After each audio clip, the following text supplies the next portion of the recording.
Water coolers जो है वो लगाए गए हैं, पानी यहाँ पर उपलब्ध रहने वाला है। और पहली बार है काफ़ी समय बाद कि दिल्ली में पैरामेडिक्स की टीम भी तमाम बूथ्स पर अवेलेबल रहेगी, यानी कि अगर गर्मी की वजह से किसी की तबीयत खराब रहती है तो उसके लिए भी यहाँ पर असिस्टेंस रहेगा। बहुत बड़ा फैक्टर है गर्मी, और खासकर इस फेज में मौसम विभाग ने या ये अनुमान लगाया है कि 48 डिग्री तक पारा जा सकता है इस वीकेंड में। और 48 डिग्री पारा तो पारा दिखने वाला पारा है, जो फील्स लाइक टेम्परेचर होता है, जो महसूस होता है, वो 50-55 तक जा सकता है। इतनी गर्मी पड़ सकती है। दिन में वोट देने जाना है जिनको, वो जल्दी जल्दी घर से निकलें। हम तो यहाँ फंसे हुए हैं, हमें तो दोपहर में जाना पड़ेगा, लेकिन अच्छा, आपकी कॉन्स्टिट्यूंसी में भी इस बार वोट है? जी जी, दिल्ली में वोट है, तो हमारा भी वोट है। अच्छा। तो आज अमित पांडे कहाँ खड़े हैं? पूजा अर्चना हो रही है दरवाजे पर। अमित देखिए किशोर, नई जैसा कि आप दिल्ली की बात कर रहे थे, दिल्ली में जाहिर सी बात है टेम्परेचर बहुत हाई है और इस वक्त थोड़ा अलग हम माहौल है, झंडे वाला मंदिर में है। और यहाँ पर अभी कुछ देर में बांसुरी स्वराज आने वाली हैं, जो कि यहाँ से प्रत्याशी है बीजेपी की। और उससे पहले हमने बांसुरी स्वराज तो आएंगी, कई राजनीतिक कार्यकर्ताओं को भी यहाँ पर स्पॉट किया है। मतलब वोटिंग से पहले मां झंडे वाली का दर्शन जरूर यहाँ पर करना चाहते हैं राजनेता। नई दिल्ली सीट ये जी, नई दिल्ली। और कोई भी नेता दिल्ली का शुभ काम जो करता है या कुछ भी अपने मिशन में निकलता है, महत्वपूर्ण शख्सियत मां का आशीर्वाद जरूर लेता है। और जैसे ही आएंगी वो यहाँ पर लाइन में लगेगी। सबसे पहली तस्वीरें हम आपको दिखाएंगे किशोर। झंडे वालान मंदिर, ये नई दिल्ली सीट के नई दिल्ली क्षेत्र में जहां से बांसुरी स्वराज लड़ रही हैं सोमनाथ भारती के खिलाफ। चलिए फिर हरियाणा चलते हैं, यतेंद्र वहां पर मौजूद हैं। यतेंद्र, खट्टर साहब इस वक्त लोकसभा चुनाव में हो गए अब सीएम से।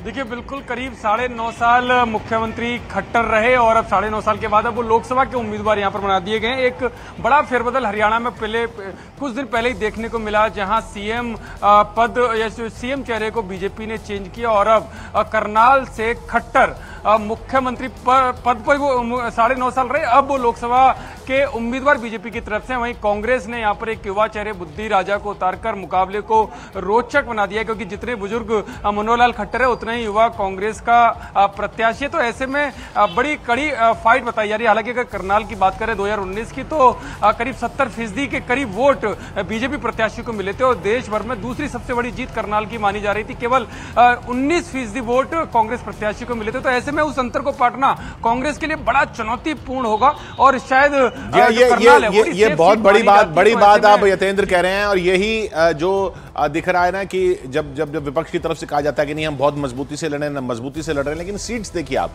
करनाल जैसी सीट, जैसा यतेंद्र ने बताया 70% वोट मिला था पिछली बार बीजेपी को, कांग्रेस को 19%। तो अगर मजबूती से भी लड़ रहे हैं तो मार्जिन कम करने के लिए लड़ रहे हैं या जीतने के लिए लड़ रहे हैं, क्योंकि वो फासला बहुत आगे है, बहुत 19 और 70 बहुत आगे। आशिका हमारे साथ जुड़ी हुई है मेदिनीपुर से। किस तरीके का पश्चिम बंगाल में वहां मुकाबला है, त्रिकोणीय है या आप समझ रही हैं कि नहीं क्लियर फाइट इस वक्त नजर आ रही है? और पीछे मुझे कुछ महिलाएं भी नजर आ रही है चबूतरे पर बैठी हुई, मतलब इंतजार। बिल्कुल महिला बूथ ही है, अंदर ले चलते हैं आपको तस्वीरें दिखाते हुए। आपको ये बताते हैं रूबिका कि पहले तो ये बता दूं कि आप गर्मी की चिंता कर रही हैं, लेकिन पश्चिम बंगाल है ना, वो चक्रवाती तूफान का इंतजार कर रहा है। आज हो सकता है बारिश भी हो जाए चुनाव के दौरान फिलहाल। लेकिन 8 सीटें जहां पर चुनाव आज है वो भाजपा का बिल्कुल कोर इलाका माना जाता है। एक घाटाल को छोड़ दे तो बाकी सभी भाजपा के पास है। टेक्निकली 2 टीएमसी के पास है, लेकिन वो शुभेंदु अधिकारी के परिवार की सीटें हैं, जो कि शुभेंदु अधिकारी के आने के बाद भाजपा में ही दोनों नेता, उनके पिता और उनके भाई आ चुके हैं। तो उन दोनों सीटों पे भी नंदीग्राम में परसों हिंसा हुई, वो भी तस्वीरें आपको याद दिला दूं। आज कैसा रहेगा चुनाव, क्योंकि पश्चिम बंगाल में हिंसा का जो इतिहास है वो भूल नहीं सकते हैं हम। तो आज ये तस्वीरें कैसी रहेगी ये देखना है। शुभेंदु अधिकारी के इलाके में चुनाव है, दिलीप घोष के इलाके में चुनाव है। हालांकि दिलीप घोष लड़े बर्दवान दुर्गापुर से हैं, लेकिन ये उनका मिदनापुर, ये उनकी सीट रही है, ये उनका इलाका रहा है। तो Agnimitra Paul celebrity fashion designer और उनके सामने एक्ट्रेस जून मालिया, मुकाबला दोनों के बीच। जी हाँ, ये तो मेदिनीपुर की बात हुई, लेकिन बड़ी बात आशिका ने जो कही कि आज का जो इलाका है, बंगाल का जो इलाका है, यहाँ पर बीजेपी ने अच्छा प्रदर्शन किया था। और खासतौर पर ये जो कोंटाई वाला इलाका जो है, कांठी वाला, वो शुभेंदु अधिकारी का इलाका माना जाता है। वहां पर शुभेंदु अधिकारी, तामलुक का इलाका, वो पूरा शुभेंदु अधिकारी। और पश्चिम बंगाल की बीजेपी पॉलिटिक्स में शुभेंदु अधिकारी का कद कैसा रहेगा, वो इस फेज से तय होगा आगे चल के। कौन सा तूफान चक्रवाती तूफान के साथ आता है, दीदी वाला या बीजेपी वाला, वो आज के इस फेज में पता लग जाएगा। शालिनी भी हमारे साथ दिल्ली से मौजूद है। शालिनी, जहां पर आप हैं वहां उदित राज किस्मत आजमा रहे हैं, किस तरीके की उनकी मेहनत रंग ला रही है? अभी तो निर्माण भवन में खड़ी हैं।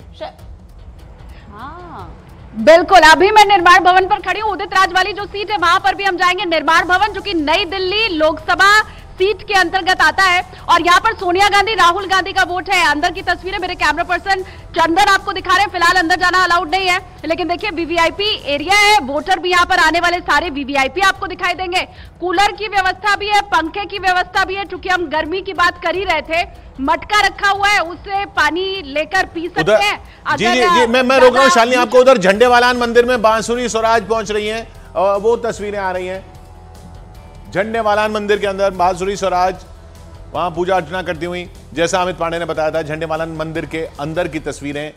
ये झंडेवालान मंदिर कनॉट प्लेस से करोल बाग की तरफ जाते हुए, अगर दिल्ली को जो लोग जानते हैं, वहां रास्ते में पड़ता है झंडेवालान, मशहूर मंदिर। हाँ जी, तो ये बांसुरी स्वराज का ये पहला चुनाव है, तो पहला चुनाव है। जनता के आशीर्वाद के साथ साथ प्रभु का आशीर्वाद सबसे पहले चाहेंगे, अपनी माँ का आशीर्वाद सबसे पहले चाहेंगे। या उनकी जो माँ है, जो यहाँ पर दिल्ली में मुख्यमंत्री भी रही, हालांकि वो बहुत थोड़ा सा फेज था जी, लेकिन वो दिल्ली से सांसद भी रही।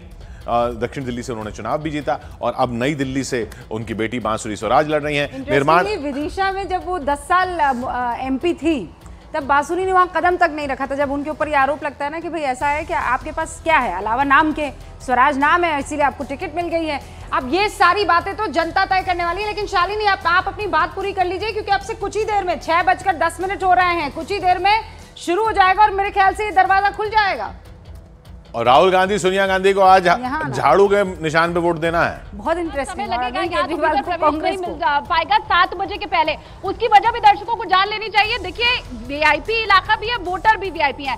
यहाँ से मुश्किल से 1.5 किलोमीटर पर राष्ट्रपति भवन है, 1.5 किलोमीटर पर इंडिया गेट है, और यहाँ आने वाले जितने वोटर है वो सभी वीआईपी वोटर रहने वाले हैं। खास करके इसमें जितने सरकारी अधिकारी हैं वो इस इलाके में आकर के यहीं पर वोट डालते हैं। सोनिया गांधी, राहुल गांधी तो बहरहाल यहाँ पर आ ही रहे हैं। तो न सिर्फ वीआईपी वोटर, वीआईपी इलाका, और यही वजह कि सुरक्षा के जो इंतजाम है वो भी यहाँ पर खास है। अच्छा, बड़ी बात यह है कि आज सोनिया गांधी यहाँ पर जरूर वोट डालने के लिए आने वाली हैं, लेकिन उन्होंने एक वीडियो संदेश जारी किया था जिसमें आग्रह ये किया था कि दिल्ली की 7 की 7 सीटें जो कांग्रेस उम्मीदवार हैं और इंडिया गठबंधन के उम्मीदवार हैं उन्हें दिया जाए, क्योंकि अगर ऐसा किया जाएगा तो लोकतंत्र सुरक्षित रहेगा। लोकतंत्र, संविधान, तमाम 4 जो पिलर्स हैं उन सब की बात बार-बार गांधी परिवार की तरफ से की जा रही है। एक मिनट रुकते हैं। उधर देखिए, भूपेंद्र हुड्डा कुछ कह रहे हैं। जो अधिकार है मतदान का, वोट देने का, उसका प्रयोग करें, और ज्यादा से ज्यादा कोई बगैर वोट दे ना रहे,